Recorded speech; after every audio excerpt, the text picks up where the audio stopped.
이번 시간에는 3단원의 규칙과 대응에 대해서 알아보겠습니다. 먼저 이 규칙과 대응 페이지에 있는 그림을 보면 첫 번째 그림은 네잎 크로버가 한 개 들어가서 두 개가 나왔죠. 그러면 이 사각형 안을 통과하면서 어떤 일이 벌어졌을까요? 한 개를 더한 거죠. 그 다음에 오른쪽도 마찬가지로 네 개가 하트 모양이 들어가서 5개가 되었으니까 한 개를 더한 규칙이 있는 겁니다. 그래서 이런 것을 보고서 어떤 규칙이 있는 건지를 한번 생각해 볼 수 있도록 하세요. 다음에 보면은 한 책상 앞에 2명씩 서 보세요라고 했죠. 그러면 이제 학생들이 책상 하나에 2개씩 이렇게 보고 있죠. 2개, 2개. 그래서 책상 수와 학생 수 사이는 어떤 관계에 있을까? 어떤 대응 관계에 있는지를 한번 살펴봅니다. 그러면은 책상 하나에 학생은 2명씩 대응이 되죠. 다음 그림을 보면 사각판 한 개에 바퀴 2개씩 짝 지을게 라고 했죠. 사각판 한 개에 바퀴를 2개씩 짝을 짓고 이 학생은 그 다음에 이 남녀 학생은 사각형 한 개에 바퀴 2개씩 해서 쭉 이어나가는 그림을 볼 수가 있습니다. 그러면은 사각판이 2개면 바퀴는 4개가 되겠죠. 이런 규칙을 그림을 통해서 한번 생각해 보고 그 다음에 오른쪽에 있는 그림을 보면 이 초록색과 노란색의 사각 조각이 각각 이렇게 모둠으로 나와 있죠. 그래서 처음에는 초록색 3개에 1개, 그 다음에는 초록색 1개, 노란색 1개가 이렇게 더 늘어나죠. 1개씩. 그래서 그림을 보고 여기에는 어떤 규칙이 있는지를 한번 생각해 봅니다.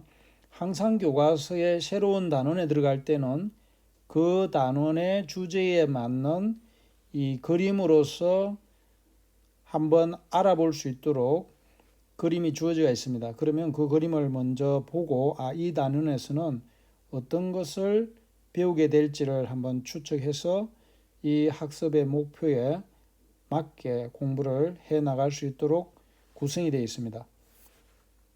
그 다음 그림을 보면 전자과학연구소에서 두 아이가 눈에 예를 들어서 3D 형상을 볼 수 있는 이런 장치를 쓰고서 보드를 타고 있죠. 이런 체험에서는 또 어떤 대응 관계가 있는지를 한번 상상해 보면서 문제를 알아보도록 하겠습니다. 그 다음 그림을 보면 연구소 체험을 통해서 서로 일정하게 변하는 두 양을 찾아보세요라고 했죠. 자, 그러면 다음 49쪽에 보면 오른쪽 위에는 규칙 찾기라고 있죠. 4학년 때 배웠던 표를 잠깐 보면 101에서 오른쪽으로 가면은 100씩 커지는 수죠. 그 다음엔 화살표 파란색의 대각선 쪽으로는 110씩 커지는 수죠. 밑에 그림을 보면 모형이 한 개에서 시작하여 오른쪽과 위쪽으로 한 개씩 늘어나는 규칙이 있죠. 위에 하나, 옆에 하나, 위에 하나, 옆에 하나씩. 그 다음 왼쪽에 보면은 드론이 있는데 드론 하나에 프로펠러가 이렇게 4개씩 있죠. 회전 날개가. 이번 단원에서 배울 내용이 규칙과 대응 관계에 대해서 알아보는 겁니다. 자, 이런 두 양 사이의 관계를 알아봅시다. 1번을 보면 친구들이 여러 가지 부품을 사용하여 로봇을 만들고 있습니다. 서로 대응하는 두 량을 찾아봅시다. 대응하는 두 량은 뭘까요? 여기에는 사각 조각 하나와 바퀴가 2개씩 달려 있죠. 왼쪽 그림에서는. 오른쪽 그림은 처음에 이 주어진 것이 이제 초록 3개에 노란 거 1개가 있었는데 각각 1개씩 더 늘어났죠. 두 번째 문제는 중기는 사각판과 바퀴를 사용하여 자동차 로봇을 만들고 있습니다. 사각판의 수와 바퀴 수 사이에는 어떤 대응 관계가 있는지 알아봅시다. 사각판의 수와 바퀴의 수는 어떤 규칙으로 변하나요? 어떤 규칙으로 변합니까? 사각판의 수가 1개일 때 바퀴의 수는 2개가 되죠. 그 다음에 2개일 때는 4개가 되죠. 또 3개일 때는 6개가 되죠. 그렇게 해서 바퀴의 수는 사각판 수의 2배씩 대응되는 관계로 이루어져 있죠. 한 개의 사각판이 늘어날 때마다 바퀴는 2개씩 늘어납니다. 중기가 이어서 조립할 모양을 붙여보세요. 모양은 좀 전에 본 것처럼 사각판 한 개에 바퀴가 2개가 달려있고, 사각판이 2개면 바퀴가 4개죠. 그 다음에 3개면 6개. 사각판이 6개일 때 알아보라 했으니까 4개, 5개, 6개가 있으면 모두 바퀴의 수는 몇 개입니까? 12개겠죠. 사각판이 10개일 때 바퀴는 몇 개가 필요할까요? 2배니까 20개가 필요하겠죠. 20개. 바퀴가 사각판 한 개에 2개씩 필요하기 때문에 어떻게 알 수 있는지 설명해 보세요라고 했습니다. 그것은 좀 전에 이야기한 것처럼 사각판 한 개에 바퀴가 2개씩 있기 때문에 사각판이 10개면 곱하기 2를 하면 되죠. 그래서 10 곱하기 2는 20개. 그 다음에 붙임딱지를 붙이지 않고도 사각판의 수를 알면 바퀴의 수를 알 수 있을까요? 알 수 있죠. 사각판 수와 바퀴의 수는 항상 일정하게 변할까? 일정하게 변하죠. 좀 전에 본 것처럼 사각판 한 개에 바퀴의 수는 2개씩 대응이 되는 거죠. 사각판의 수와 바퀴의 수 사이는 어떤 대응 관계가 있는지 말해 보세요라고 했죠.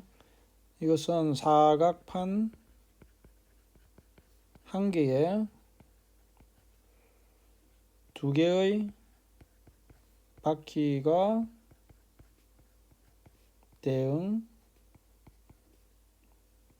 대응합니다. 이렇게 하면 되겠습니다. 3번은 주변에서 서로 대응하는 두 양을 찾아 어떤 대응 관계가 있는지 말해 봅시다라고 했죠. 그럼 주변에서 한번 찾아보세요. 예를 들면은 승용차 같은 경우에 한 대에 4개의 바퀴가 대응하죠. 그 다음에도 여러 가지 자전거는 또 한 대에 2개가 대응이 될 거고, 생활 주변에서 여러 가지를 한번 찾아서 직접 생각해 보세요.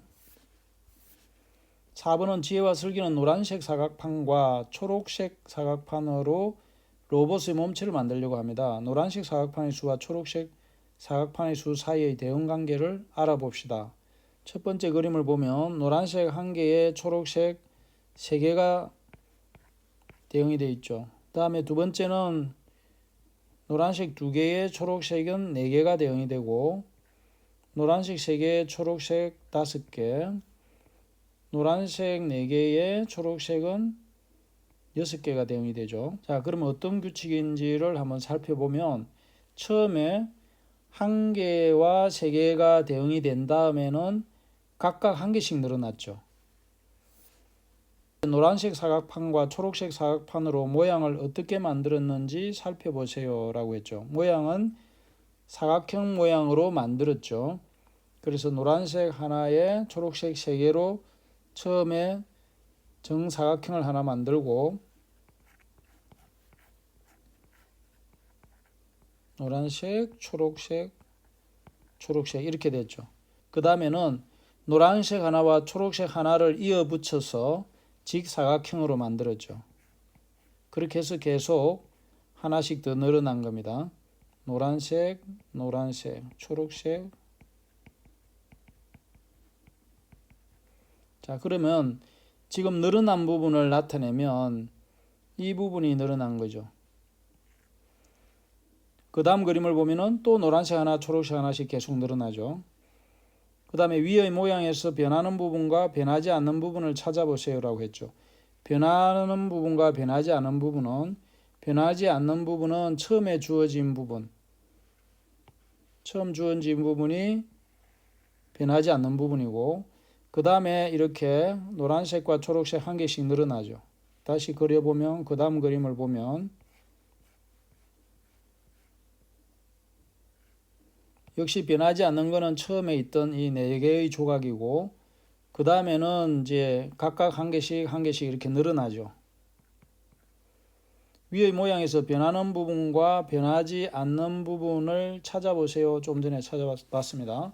그래서 변하는 부분은 어떻게 변합니까? 노란색 하나와 초록색 하나가 짝을 지어서 한 변에 계속 이어 붙여 나가는 거죠. 다음에 모양에서 변하는 부분과 변하지 않는 부분을 생각하며 노란색 사각판의 수와 초록색 사각판의 수가 어떻게 변하는지 표를 이용해서 알아보세요. 자, 처음에 노란색 사각편이 1개일 때 초록색은 3개였죠. 그 다음에는 이제 하나씩 늘어납니다. 2개가 되니까 초록색은 4개, 3개가 되니까 5개. 그렇게 해서 4, 5, 6, 7, 8 이런 순서로 이어져 나가겠습니다. 다음 노란색 사각판이 20개일 때 초록색 사각판은 몇 개가 필요할까요? 20개가 되면 처음에 노란색 사각판이 1개일 때 3개였죠. 그러면 2개가 더 많다고 생각하면 됩니다. 왜냐하면 2일 때는 4개였으니까. 이렇게 해서 노란색 사각판이 20개가 되면 초록색 사각판은 2개가 더 많으면 되죠. 그래서 22개가 되겠습니다. 다음에 노란색 사각판의 수와 초록색 사각판의 수 사이의 대응 관계를 써보세요. 노란색 사각판은 1개일 때 초록색 사각판이 3개였고, 노란색 사각판이 2개일 때는 하나씩 커져서 대응 관계는 이렇게 쓸 수가 있겠습니다.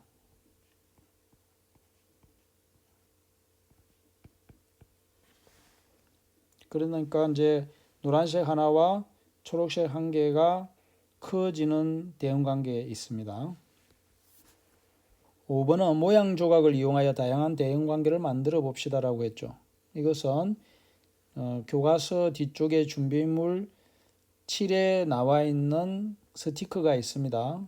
그것은 학교 공부를 할 때는 그걸 이용하고, 지금은 내용만 우선 봅시다. 나는 마름모 조각과 삼각형 조각으로 대응관계를 만들었어. 오른쪽에 3개의 그림이 놓여 있죠. 그러면 이 대응관계는 어떻게 이루어지는가 살펴보면 마름모 1개에 삼각형 2개가 대응이 되어 있는 걸 볼 수 있죠. 마름모 1개에 삼각형 2개. 마름모가 2개가 되면 삼각형도 1개씩 늘죠. 마름모가 3개가 되면 삼각형도 1개씩 늘죠.